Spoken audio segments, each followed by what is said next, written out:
Tady zdravím Polis po nevím kolik půl roku, nevím kolik se nenatáčel, naposledy se natáčel nějaký něco s lolkem, ale teď vás můžu konečně přivítat zpátky a vítejte u nového pořadu, který se bude jmenovat Polis Show, která bude hlavně o vtipných videích, například třeba tady tahle babka, co posílá nějaký odkaz Flygana. Ano.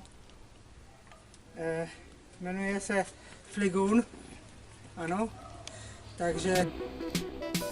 Nebo o tom, jaké máme v autě pneumatiky. Skurvené pneumatiky.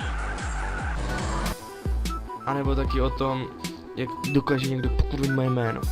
Nesnáším lidi, kteří si prostě vyslovou Polis, třeba na Skypeu, někým volám a místo Polis řekne Polišu. Cože?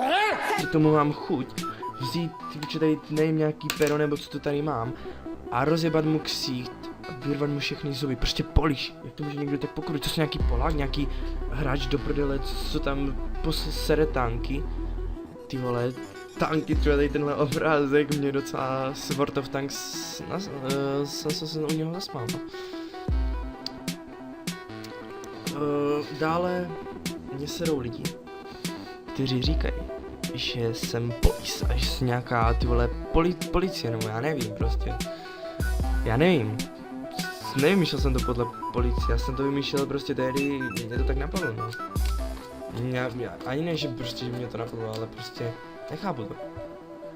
Prostě polis, nějaká policie, co jsem, kreté nebo co? OK. Dále. Nevím, co tady pro vás ještě mám. Dále je tady nějaký striptease. Cože? Takže videa budou mít 3 až 4 minuty materiálu. Uvidí se, nevím, kolik toho postíhám a vždycky nějaký ty nápady tam hodím. Sem tam. Možná nějaký ten let's play, kdo to uvidíme. Protože jsem s tím nechci srát jakože v té Kamza studia, tak prostě se mi to nechce jakože nějak paplat. Ten první díl bude trapný, ale posnažím se, uvidíme. A to budou nějaký kvalitní rozepře. A se napiju. Napij se, jo, tě vyměním. A na zdraví, syna nejvyššího. A pustíme si nějaké další vtipné video.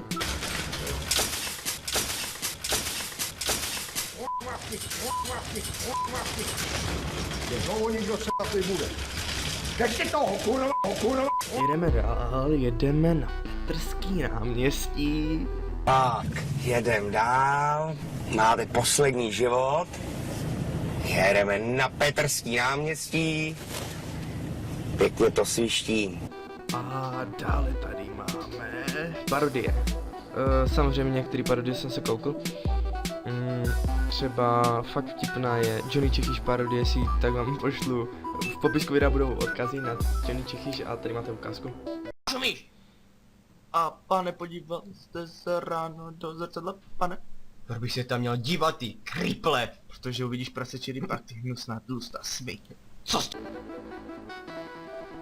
Tohle byla první. Tohle bude druhá. Chlad s chlastem. Nemusíte se vůbec bát, pane. Váš chlast je v naprostém bezpečí. Takže tímto bych se s vámi asi rozloučil. Díky, že jste se podívali na tenhle úplně zasraný debilní pořad, který vůbec nevím ještě kam bude směřovat. Toto je takový freestyle, ten první díl, ale ten druhý už budu mít jakože materiál, budu už nachystaný něco. No, takže sdílejte, komentujte, lajkujte, dějte jediný, samozřejmě prostě srandy. Takže pokud se vám video líbilo, to mě potěší like, dislike, ten mě nepotěší a nemusíte to tam dát a nedejte to tam.